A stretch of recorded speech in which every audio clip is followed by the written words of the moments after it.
राम ने 15 साल की आयु में 6 वर्ष की सीता से शादी की थी, पढ़ा नहीं होगा आपने।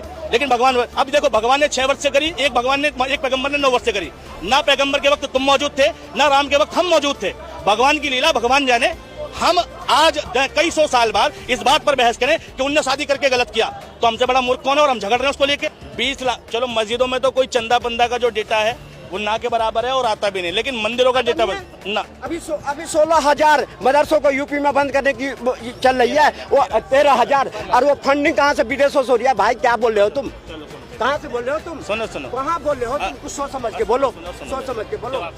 मस्जिदों में फंडिंग आती है, विदेशी फंडिंग आती है, ठीक है, सरकार उस पर मुकदमा करे, कार्रवाई करे, ध्वस्त कर दे। और कुछ भाई सरकार सो रही है, विदेशों से फंड आ रहा है तो बाहर से NFI आ रहा है, net factor income from abroad बोलते हैं।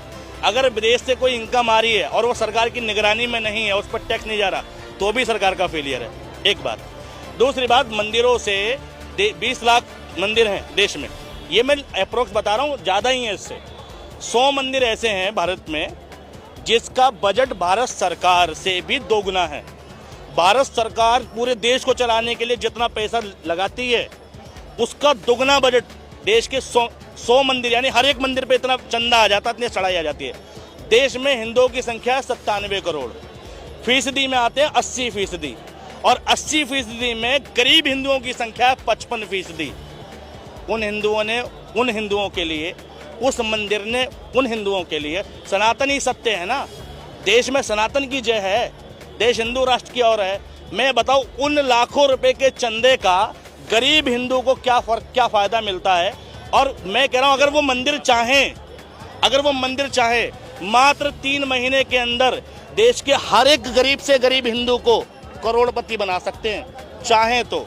मगर क्योंकि वो कुछ मंदिर उसमें सरकार के अधीन है, जिसमें सरकार पैसा डकार देती है, और कुछ उद्योगपति, ठीक, और देश में सारा पैसा सिर्फ चंद लोगों के हिस्से ही आता है, ठीक है। मंदिर से तकलीफ नहीं है, लेकिन मंदिर के नाम पर जो देश को ठगा जा रहा है उससे तकलीफ है, ठीक। अब रही बात इसकी, भाई मोहम्मद गौरी और दूसरी चीजें तुम कह रहे हो।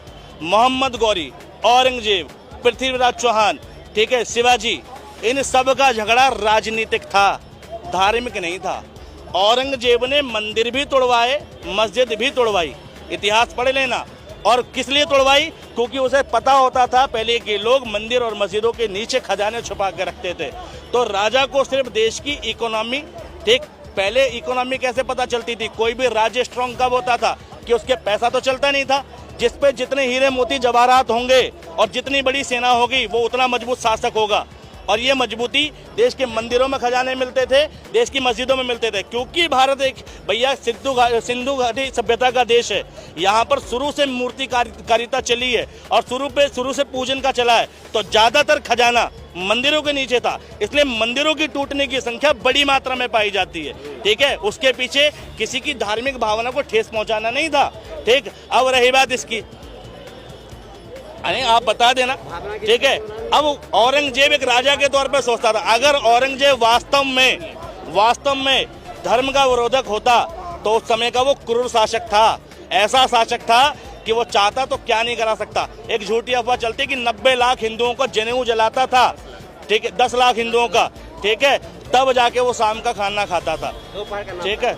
जो भी है, उस टाइम पर टोटल पॉपुलेशन भारत की जो थी वो भैया 15 करोड़ थी, ठीक। और 15 करोड़ में औरंगजेब का जो शासन रहा है, ठीक है, 48-49 साल शासन रहा, ठीक।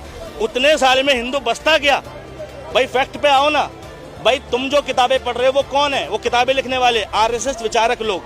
वो कौन है? वो हिंदू धर्म के अनुयायी लोग। वो कौन है जो दूसरे धर्म से नफरत रखते हैं?